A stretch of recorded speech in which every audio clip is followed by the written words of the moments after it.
الرحمن الرحيم، والصلاة والسلام على سيدنا محمد وعلى آله وصحبه وسلم تسليما. إذا إن شاء الله في هذه الحصة غتكون خاص بمادة الفيزياء والكيمياء للمستوى الثالثة ثانوي إعدادي. إذا أول درس لأنطرق ليه في هذه الحصة في درس في محور الميكانيك. إذا توازن جسم صلب خاضع لقوتين. نعم، إذا توازن جسم صلب خاضع لقوتين. إذا أولا دراسة توازن جسم صلب خاضع لقوتين. إذا قمنا بهذه التجربة هذه، قمنا بقياس وزن الجسم الصلب الخفيف S، فنجد P يساوي 0.1 نيوتن، وقمنا بتثبيته بدينامومترين D1 و D2 حتى يتحقق التوازن كما هو مبين الآن في التجربتين.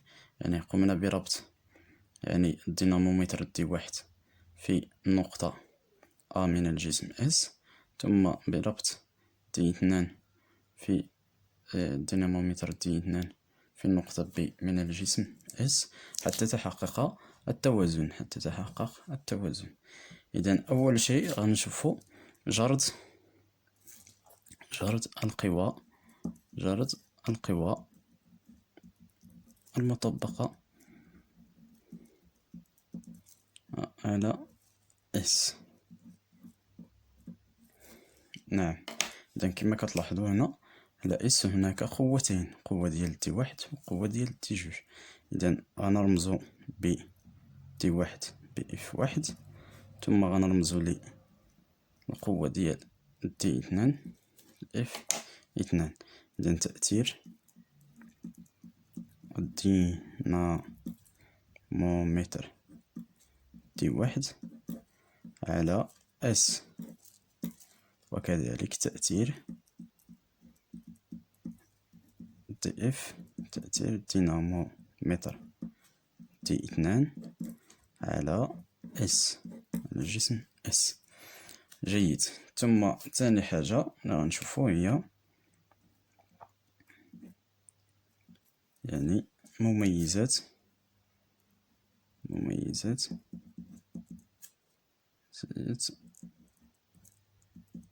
القوى المطبقة على S. مميزات القوى المطبقة على S. نعم، مميزات. إذا بالنسبة لهذا السؤال غنديرو على شكل جدول. إذا كما تعرفنا على درس مميزات قوة، هناك 4 مميزات.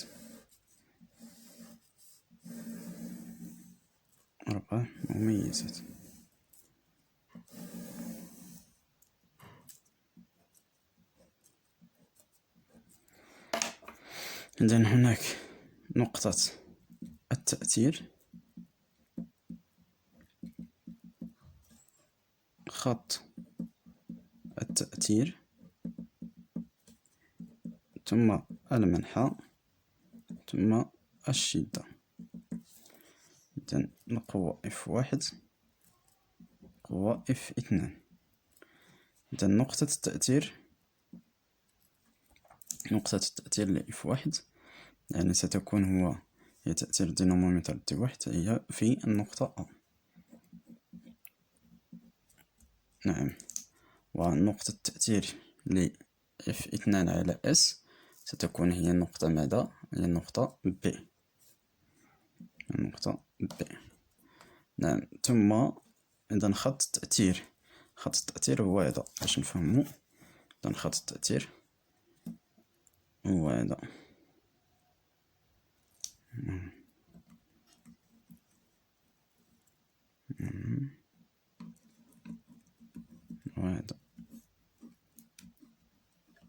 إذا عبارة عن ماذا؟ فهو عبارة عن مستقيم يمر من نقطة تأثير A و B. ماذا؟ مستقيم غنسميوه المستقيم AB نقوسي. نعم، كذلك المستقيم AB. ثم المنحى بالنسبة ل F1 D1 ستكون من النقطة من A إلى ماذا؟ إلى دي واحد، يعني كيجرو لعندو. ثم اف اثنان سيكون من بي إلى ماذا؟ إلى دي اثنان. نعم. إذن بالنسبة للشدة تنرمز لها بهذا الرمز، تنحيدو يعني السهم. إذن اش كنلاحظو الدينامومتر واحد عندما يجر يعني الجسم اس انطلاقا من النقطة ماذا؟ يشير إلى 3 نيوتن. ثم اف اثنان كذلك سيشير إلى 3 نيوتن. إذن حيث أن تحقق التوازن ديال الجسم اس. جيد. ثم جيم تمثيل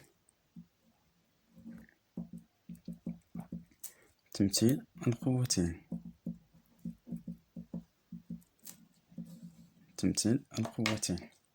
إذن بسلم كل 1 سنتيمتر كيعطينا 1.5 نيوتن. مزيان. إذن 1 سنتيمتر كيعطينا 1.5 نيوتن. لازم نديرو يعني هاد العلاقة الرياضية 3 نيوتن. إذن إكس يساوي ماذا؟ إكس في يعني 3 في 1 على 1.5، يعني 3 على 1.5 يعني سنمثله ب2 سنتيمتر. نمثلهما ب2 سنتيمتر. جيد. إذن باش غنديرو فقط نرسمو اس، جسم اس. إذن هنا النقطة أ، ثم إذن جيد. إذن هنا 2 سنتيمتر.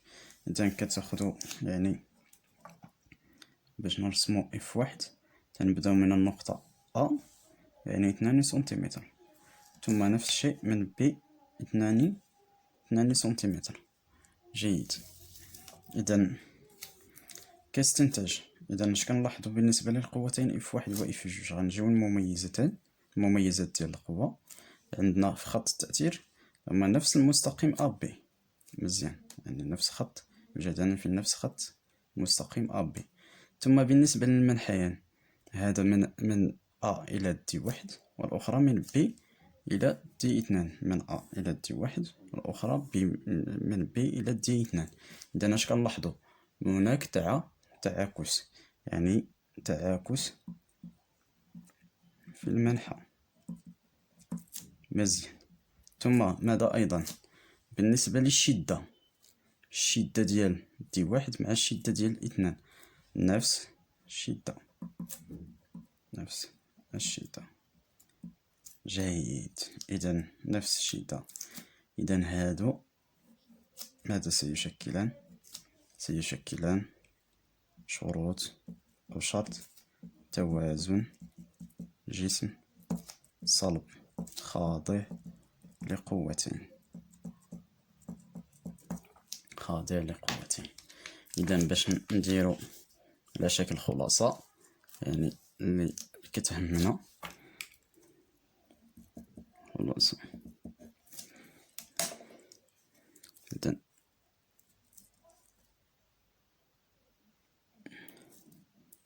إذن يتحقق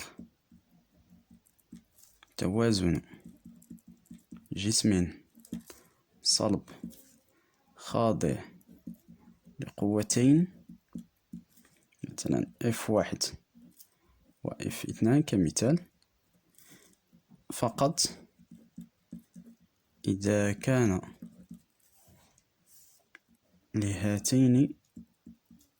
لهاتين القوتين ماذا؟ نفس خط التأثير، ثم منحيان متعاكسان، ثم نفس الشدة فقط. إذن هذا فيما يخص هذا الدرس فقط، يعني توازن جسم صلب خاضع لقوتين اف واحد مثلا ثم اف اثنان.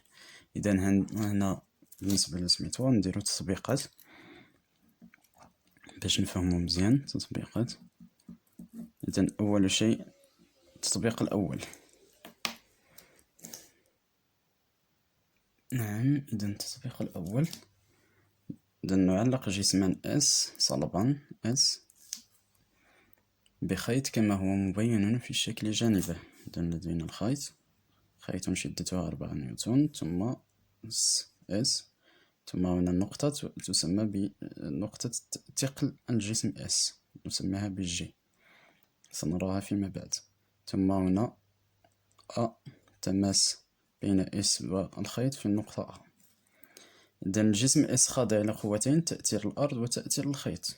إذن أولا أجرد القوى المطبقة على S. إذن قلنا تأثير الأرض يعني تأثير، هناك تأثير الخيط، ثم هناك تأثير الأرض.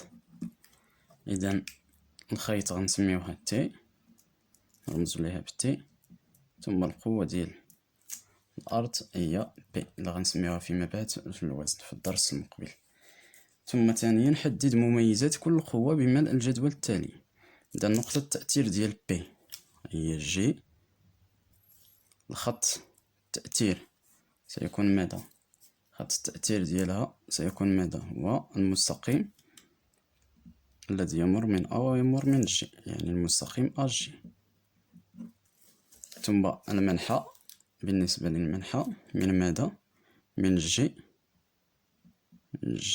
نحو الأسفل، من نقطة G نحو الأسفل. ثم الشدة ستكون نفس الشدة، شدة الخيط، لأن قوتين دائما تكون نفس الشدة، وهاد الشدة راهم فيما بعد غنبقاو نحسبوها. ثم T1، نقطة التأثير هي A، ثم الخط التأثير هو AG، ثم المنحى من A نحو الأعلى، ثم الشدة هي 4 نيوتن. جيد، نعم. ثم فيما يخص تمثيل القوة بالسلم 1 سنتيمتر كيعطينا 2 سنتيمتر. إذا عندنا 1 سنتيمتر عفوا ل2 نيوتن، 2 نيوتن كيعطينا 2 نيوتن. إذا إكس كيعطينا 4 نيوتن. إذا إكس يساوي 4 في 1 مقسوم على 2، يعني سيساوي 2 سنتيمتر. إذا غنمثلو هاد القوة ب 2 سنتيمتر. إذا غنبداو ب بي، إذا ها هي جي. إذا من جي غنحطو صفر دل 2 سنتيمتر نحو الأسفل، ها هي. إذا ها هي بي. ثم من يعني أ، يعني ها هي أ باش يكون على نفس الخط تأثير أ 2 سنتيمتر نحو الأعلى. إذن هذه هي تي. نعم، إذن هذا فيما يخص المثال الأول. إذن هذا الدرس راه سهل جدا. ثم المثال الثاني والنشاط الثاني: نضع جسما S فوق سطح مائل، ها هو كما هو مبين في الشكل. إذن وهو في حالة توازن تحت تأثير قوتين شدتهما 5 نيوتن. إذن القوة الأولى هي ماذا؟ هي تأثير الأرض A، ثم القوة الأخرى هي تأثير السطح المائل اللي غنسميوها R، تأثير السطح المائل. نعم. ثم إذا املأ الجدول. إذا نقطة التأثير ديال B هي ماذا؟ هي G، ونقطة التأثير ديال R ستكون في النقطة M هنا، هو السطح المائل. ثم خط التأثير سيكون ماذا؟ هو عبارة عن مستقيم دائما AG، MG عفوا، نرمز ليه ب MG. ثم المنحى ديال بي من جي نحو الأسفل، ثم ديال إغ من إم نحو الأعلى، ثم الشدة ستكون 5 نيوتن لكلا القوتين. نعم، جيد. إذا بالنسبة للتمثيل عندنا كل 1 سنتيمتر كيمثل 2.5 نيوتن، يعني إكس كامل يمثل 5 نيوتن. إذا إكس يساوي 5 في 1 على 2.5 اللي غيساوي إذا 2.5، إذا 5 على 2.5 سيكون هو 2 سنتيمتر، يعطينا 2 سنتيمتر. إذا ممكن تكون 3 سنتيمتر، غير كل ما كنديرو يعني العدد القيمة ديال إكس بشحال غنمثلو باستعمال المسطرة باش تبان لينا. إذا 2 سنتيمتر، إذا غنبداو ب بي،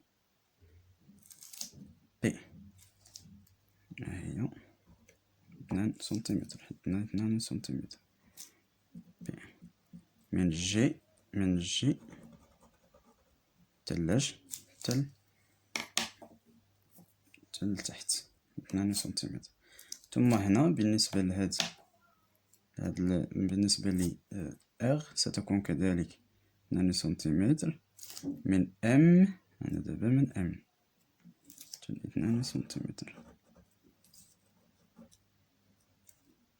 إغ. نعم. إذن هذا فيما يخص هذا الدرس. إذن غنشوفو تطبيقات فيما بعد إن شاء الله في نماذج الامتحانات. إذن كنتمنى أنكم تفهموا الدرس، وهو الدرس يعني سهل جدا. إذن بالتوفيق.